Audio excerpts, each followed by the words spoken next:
Our reading is an excerpt from the Christian Bible, the book of Mark, chapters 15 through 16. It's one of the versions of some of the material in the story that Elizabeth shared just a few minutes ago. The soldiers brought Jesus to the place called Golgotha, and they crucified him. When it was noon, darkness came over the whole land, and Jesus cried out, my God, why have you forsaken me?" and breathed his last. When evening had come, and since it was the day before the Sabbath, Joseph of Arimathea went boldly to Pilate and asked for the body of Jesus. Then Joseph bought a linen cloth and, taking down the body, wrapped it in the cloth and laid it in a tomb that had been hewn out of rock. He then rolled a stone against the door of the tomb. When the Sabbath was over, Mary Magdalene and Mary the mother of James and Salome bought spices so they might go and anoint him. And they went to the tomb.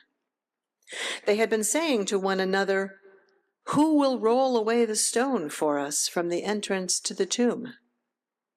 When they looked up, they saw that the stone, which was very large, had already been rolled back. As they entered the tomb, they saw a young man dressed in a white robe, sitting on the right side, and they were alarmed. But he said to them, "Do not be alarmed. You are looking for Jesus of Nazareth, who was crucified. He has been raised. He is not here. Look, there is the place they laid him." They went out and fled from the tomb, for terror and amazement had seized them, and they said nothing to anyone, for they were afraid. So ends the reading. That reading is the oldest gospel account of Jesus' death and resurrection. It's also the one where nobody sees the resurrected Jesus, a problem that was dealt with later in an updated ending and in the accounts that followed. But here, the women are left in an unsettled place of grief, horror, loss, despair, and fear. And the author doesn't tell us what they make of it or what happens next. Does their fear and despair become inertia? Do they really say nothing to anyone and just go back to life as it was? Or do they wonder if maybe something is going on that they don't understand? Do they find hope in that uncertainty and in each other? Do they see a possibility that what looked like the end maybe isn't quite, and that perhaps they still have more to contribute than they imagine? We aren't told. Instead, this passage seems to ask us, what would you do? One of the things I appreciate about the book of Mark is that the author often seems more interested in asking that question, what would you do, than in giving us answers. An early Unitarian Universalist, perhaps. And on one level, that's what the story is about. It's personal. When we find ourselves in an ending with loss and grief that might become hopelessness, when we're deeply afraid, what do we do? Where do we turn? Can we imagine the possibility of a new beginning? How do we hold on to our faith in what matters most when all seems to be lost? These are questions for all of us. Moments like that are part of being human. And even when later gospel writers use details of the resurrection to point us toward answers, this is still a story about being human and what we choose. In later years, a lot of doctrine got layered onto that story. You may have encountered it. Maybe you learned it growing up, or someone has earnestly explained it to you, or you've run across its many cultural references. Doctrine about Jesus' unique divinity and God requiring this sacrifice and resurrection in order for sinful humans to reconcile with God and enjoy life after death. It's doctrine that some find helpful for making meaning of this story and of our own losses and fears. If you hold it close, that doctrine calls you into a particular way of celebrating Easter and orienting your life. But if that doctrine doesn't work for you, that doesn't mean there's nothing in this story for you. Ours is a non-doctrinal faith. But too often, in spite of our professed commitment to free and independent thinking, we allow others to define for us the meaning of our Christian heritage. I know I did with this story. I walked away from the whole thing because of my personal aversion to the idea of redemption through violence. I knew it was just doctrine, but the meaning I'd learned early on just felt permanently stuck to the story. But then I encountered some modern progressive Christians with different takes on it. They were United Church of Christ, Methodist, Episcopalian, reimagining their relationship to this story within the framework of their faith. We Unitarian Universalists are not the only ones who do this. And I learned from them. I'm not here to tell you that one way of relating to this story is better than another, or that you need to relate to it at all. Just that whatever you choose, this is our story. And there's more than one legitimate way to find meaning in it. But it's not an easy story. It never was, and for many of us, it comes with some baggage. So instead of wrestling with it, we, as a faith tradition, often take an easier path. At Easter, we talk about spring, daffodils, new life, transformation in the natural world. Those are all good topics, but they're not resurrection. So stick with me, if you will, as we get into it a little bit today. I find it helpful to go back as best we can, and as we started to do last week, to those first century followers of Jesus. For when we do, we find something that is often left out of our modern telling. All the stories about and attributed to Jesus are personal and spiritual teachings about how to live a good life, how to treat each other, and both Jesus himself, as conveyed by first century writers, and the stories, including this one, were also political. Within the Roman-occupied world, Jesus lived in a Jewish area that was controlled by a small number of authorities who were propped up by the Roman army. Offerings in the temple were supposed to be used to feed the poor, but they weren't. The wealthy were supposed to share generously, but didn't. And so the gap between the tiny wealthy minority and everyone else was growing. Many people were very poor, even starving. Into this corrupt and oppressive system came Jesus, telling people that there is another way, not just to live, but to construct our world. This is key to all of these stories. They're not just about how to be good people. They're a response to ongoing systemic injustice. Jesus positioned himself with the marginalized, oppressed, and exploited. He called out those with power, whoever they were, taking on the government, religious leaders, the military, the whole economic order. He offered a different way to structure society that prioritizes caring for the vulnerable over the preservation of power structures. He taught, through stories and his own example, what such a world might look like, and how we might help bring it into existence by acting as if it is already here. He ignored the societal divisions that keep unjust systems in place, taught his followers to care for all, even eat with anyone, which was a radical and politically significant act. And he spoke of reversals of power to come. Blessed are the meek was not about encouraging people to be timid. It was a promise of a world in which the blessings of this life reach those who have been left out.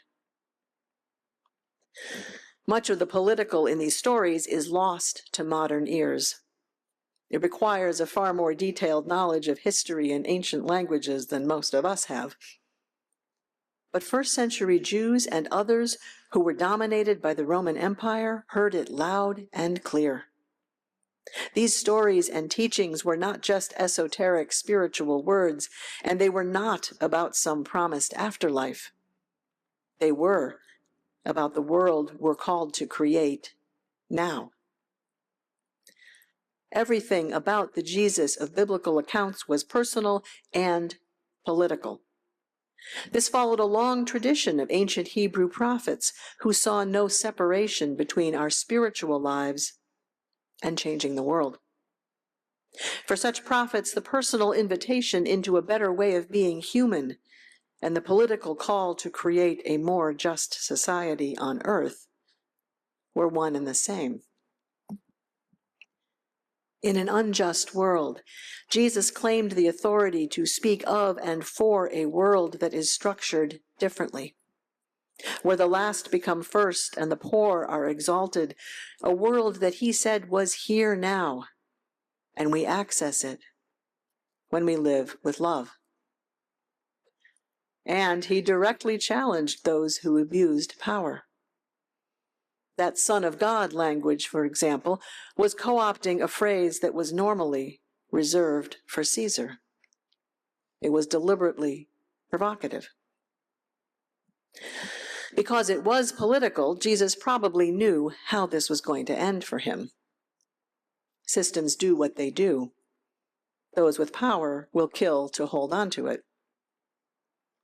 And because it was political, when Jesus was executed, his followers didn't just lose a teacher or a friend. They lost that vision they had just begun to imagine might be real. What would you do? In that time of fear and despair, it's not hard to imagine resurrection reframing everything, personally and politically. Personally, whatever the intent behind the later stories, they were a human expression of Easter experiences of presence and new beginnings after a profound Good Friday loss. And politically, where his death might have been seen as a triumph of empire over justice, now we have the victory of physical human frailty over military might, connection and care over domination. With this reframing, his values and his vision might still be possible. Perhaps they are still possible. Societal priorities are still messed up and seem to be getting even more so. But maybe it doesn't have to be that way. Looking around our country and the actions of our country in the world, we might feel firmly entrenched in an anti-democratic, xenophobic, and racist Good Friday, where systems do what they do. But maybe there's a way out. Maybe hate and violence don't get the last word. Maybe purpose, courage, and hope are found in choosing to follow those who do hard things and take risks in pursuit of that beloved community where the world is organized differently, aligned with a universe we understand as rooted in love. A world we help bring into being when we act as though it is so. These people, 2,000 years ago, living through fear, oppression, the end of the world as they knew it, were able, through this story, and its spiritual and political implications to keep the vision, the values, and the messages of hope alive. The resurrection was not the point of the story.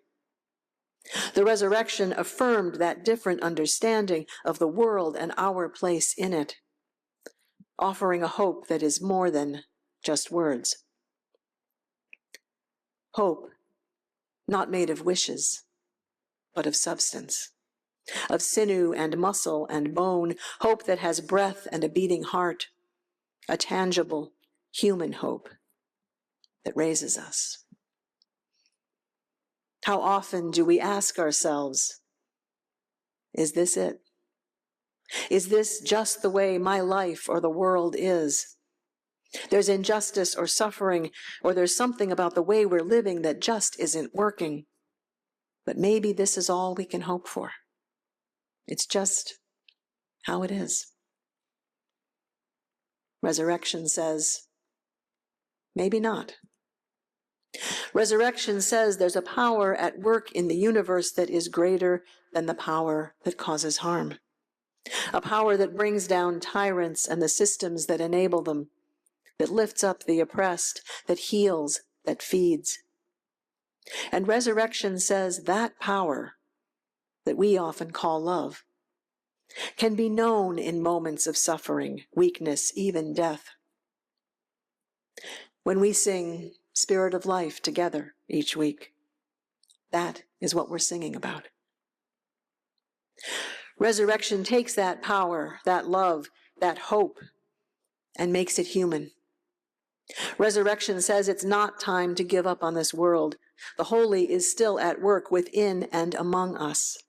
The story is not over. There is always something we can do. This Easter, what will we do?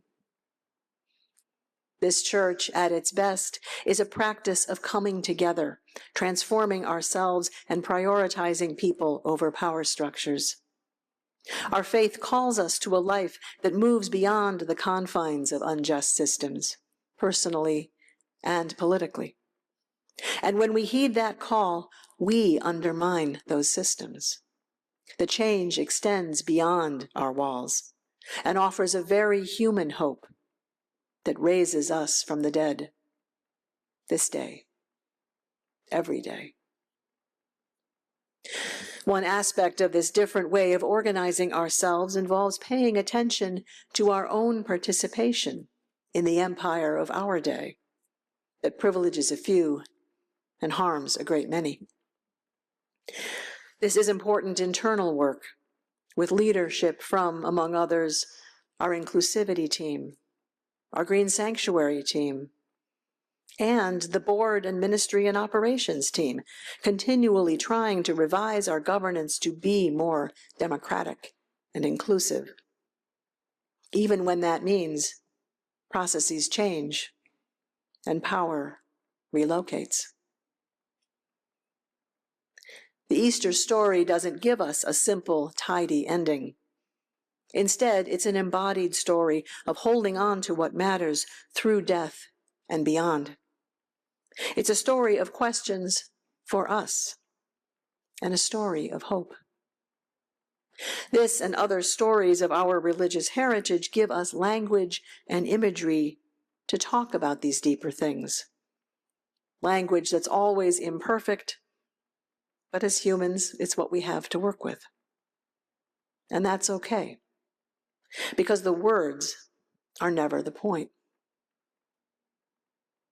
Whatever words you choose to speak of hope and what you will do, my prayer for you this Easter is to know in your bones that hope of substance, not wishes, that raises you as often as needed, again and again and again. May it be so. Amen.